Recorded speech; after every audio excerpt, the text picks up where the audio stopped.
हिंदुस्तान के मशहूर मारूफ शायर और कवि प्रवीण राही जी हमारे साथ मौजूद हैं। सीधी बातचीत कर लेते हैं। आज के टेक्नोलॉजी दौर में क्या माना जाए, किताबों का की अहमियत कम हुई है या किताबों की अहमियत बढ़ी है? इन्हीं ख़यालात को लेकर के हमारे जो हिंदुस्तान के मशहूर और मारूफ शायर हैं, मुरादाबाद के मकामी हैं, उन्होंने उस पर कुछ शेर लिखे हैं, कुछ उन्होंने उस पर कविता लिखी है, कुछ लाइनें लिखी हैं। सीधी बातचीत कर लेते हैं। जी प्रवीण राही जी, आपका ईटीवी उर्दू में खैर मकदम है आपसे। और आपने हिंदी और उर्दू की जो शायरी है उस पर बाखूब कहा है, थोड़ा हमारे नाज़रीन को बताइएगा। जी बिल्कुल। नमस्कार सभी को। देखिए, मेरा मानना ये है कि हिंदी और उर्दू की किताबों का स्तर, उसमें थोड़ा तो बदलाव आया है। एक समय ऐसा था जब हम राजाओं के पास बैठकर शाहो शानो शौकत शौकत के साथ हम अपनी बातें रखते थे और उनके सामने हम कसीदे पढ़ते थे। आजकल का दौर भी कुछ हद तक वैसा ही हो गया है और ये मजबूरी शेर व शायरी और कविताओं के हवाले आ चुकी है। इस पर मैं एक शेर रखना चाहूँगा, सुने आप। छपवा रहे हैं लोग किताबें ये सोचकर, पढ़ ले कलाम कोई तो कीमत वसूल है। बहुत अच्छा, बहुत खूब। बहुत गोपालदास नीरज जी का एक वाक्य, गोपालदास नीरज जी का एक शेर सुने आप। आत्मा के सौंदर्य का शब्द रूप है काव्य, आत्मा के सौंदर्य का शब्द रूप है काव्य, मानव होना सौभाग्य है, मानव होना भाग्य है, कवि होना सौभाग्य। आत्मा के सौंदर्य का शब्द रूप है काव्य, मानव होना भाग्य है, कवि होना सौभाग्य। तो मैं ये मानता हूं कि साहित्य, चाहे वो किसी भी विधा में हो, चाहे आप कविता लिखते हो, नज्म लिखते हो, शेर व शायरी करते हो या गजल लिखते हो, उसमें किसी मदरसे या किसी स्कूल में इसकी शिक्षा नहीं दी जा सकती। ये आपको एक भगवान के द्वारा दी हुई गॉड गिफ्टेड, ये एक गॉड गिफ्ट है जो अंदर से आपको उस मनोभावना को लाना पड़ता है, उसको व्यक्त करना पड़ता है। तो मैं ये कहना चाहूंगा कि एक शेर सुने आप, जहीर जी का आप एक शेर सुने। जहीर राही जी बहुत बड़े शायर हैं।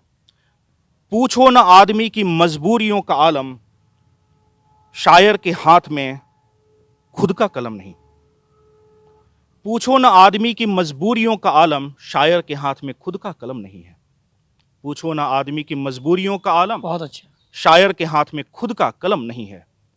तो मेरा यह कहना है कि हमें छपने के लिए नहीं लिखना, हमें वो बात लिखनी है जिससे हम समाज को बदलने का एक आईना दे सकें। साहित्य हमेशा से एक आईने की तरह काम करता रहा है, चाहे आप भविष्य को देखें, भूत को देखें या वर्तमान को देखें। वर्तमान में हम उन्हीं चीजों को रखते हैं जो हमारे सामने आंखों देखी हैं। ये काम साहित्य करता है और ये किसी की बड़ाई और किसी के मनोरंजन की चीज नहीं है। सर प्रवीण राही जी, मैंने आपकी कविता सुनी है। आपने लिखा था कि एक शायर हैं कि वो उनकी कुछ दुकानें होती हैं वो किराए पे दे देते हैं। बहुत खूबसूरत था, नाज़रीन को बहुत पसंद आया था। हम अपने नाज़रीन को सुनवाना चाहेंगे, आपने बहुत खूब लिखा है, एक बार हमें सुनाइए।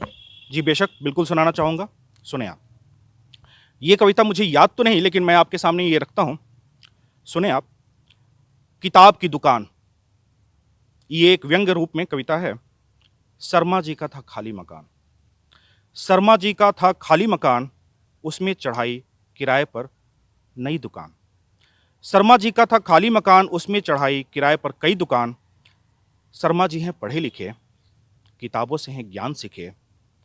किताब की दुकान हो दिल की चाहत थी, वर्मा जी को भी किताबों की आदत थी। बस बात आगे बढ़ गई, किताब दुकान की चढ़ गई। बस बात आगे बढ़ गई, किताब दुकान की चढ़ गई। बस बात आगे बढ़ गई, दुकान किताब की चढ़ गई। मोबाइल की, किराने की, दवाई की, नाई की, इनके बीच दुकान किताब की।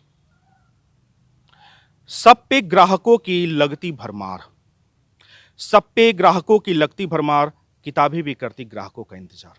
आप देखें, मर्म को देखें, किताबों की क्या दुर्दशा है। मैंने बहुत कोशिश किया है उस दुर्दशा को इस अपनी कविता में लाने की।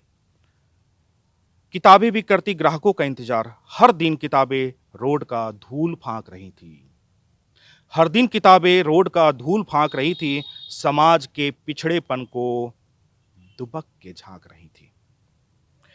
धीरे धीरे मालिक का होता रहा हौसला पस्त, धीरे धीरे मालिक का होता रहा हौसला पस्त, पूरे दिन गालिब मीर की धूल साफ करने में रह गया अस्त व्यस्त। महीने का किराया पुस्तकों की बिक्री से नहीं अपनी जेब से भर पाया। शर्मा जी से नहीं देखा गया, शर्मा जी से नहीं गया देखा तथा कथित पढ़ी लिखी काली रेखा।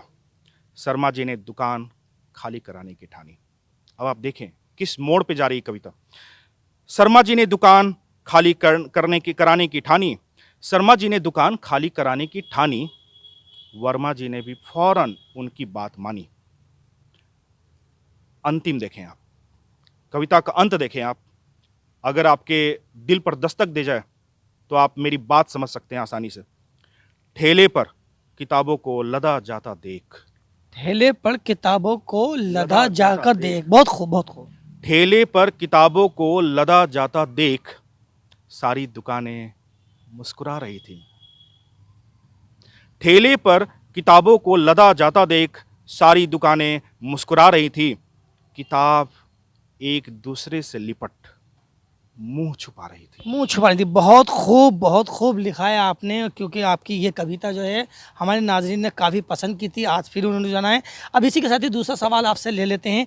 उर्दू अदब को लेकर के अगर बात की जाए, क्या माना जाए कि जो आज के दौर में किताबों के रस्म विमोचन में कहीं ना कहीं कमी आई है या पहले से ज़्यादा इजाफा हुआ? देखिए, कमी या इजाफा इस चीज़ को तो बता पाना मुश्किल है, लेकिन इतना ज़रूर कहूँगा कि हिंदी और उर्दू अकादमी को थोड़े हद तक इस चीज़ पर ध्यान देना चाहिए कि एक शायर जिसके पास पैसे की कमी है, उसके पास से अगर कुछ आपके पास आ रहा हो तो उसे पैसे देने की बजाय, क्योंकि ये एक बहुत बड़ा गैप है, पैसे देना, छपना बहुत बड़ा लंबा समय लग जाता है। इस चीज़ को बचाने के लिए उन्हें अपने तरफ से ही ये कोशिश करनी चाहिए कि जो एक शायर किसी न किसी तरीके से समाज को दिशा देने की कोशिश कर रहा है, समाज तक अपनी बात, अपने कलाम को पहुंचाने की कोशिश कर रहा है, उसके लिए वो काम पहले से हो जाए। कहाँ है तू मुझे इतना बता दे, कहाँ है तू मुझे इतना बता दे, मरीजे इश्क हूं मुझको दवा दे। बहुत खूब, बहुत अच्छा लिखा। कहाँ है तू मुझे इतना बता दे, मरीजे इश्क हूं मुझको दवा दे। बड़ा मुश्किल है मुझे भूल जाना, तो खत चाहे मेरे सारे जला दे।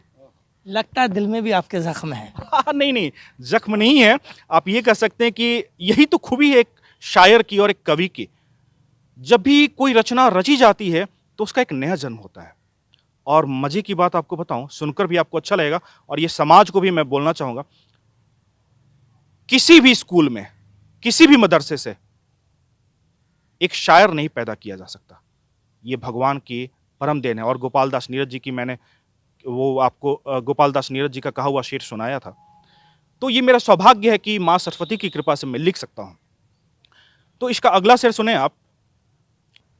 अगर मुझसे कोई उल्फत नहीं है, अगर मुझसे कोई उल्फत नहीं है, अगर मुझसे कोई उल्फत नहीं है, मेरी तस्वीर बटुए से हटा दे।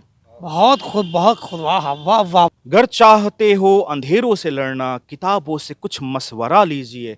बस आप यूं समझे कि मेरे इस एक शेर में बहुत गहराई है और हर लिखने पढ़ने वाला इस शेर से समझ सकता है कि किताबें ही सचमुच आपका सबसे प्रिय दोस्त है। अगर आप अपने बच्चों तक अच्छी संस्कृति पहुंचाना चाहते हैं, समाज को एक नई दिशा देना चाहते हैं, अपने पुरानी पीढ़ी के लोगों को साथ लेकर चलना चाहते हैं, उनके आदर्शों को बटोरना चाहते हैं, तो आप किताबों के साथ प्यार करें, किताबों को तवज्जो दें। और किताब कभी डिजिटल नहीं हो सकता।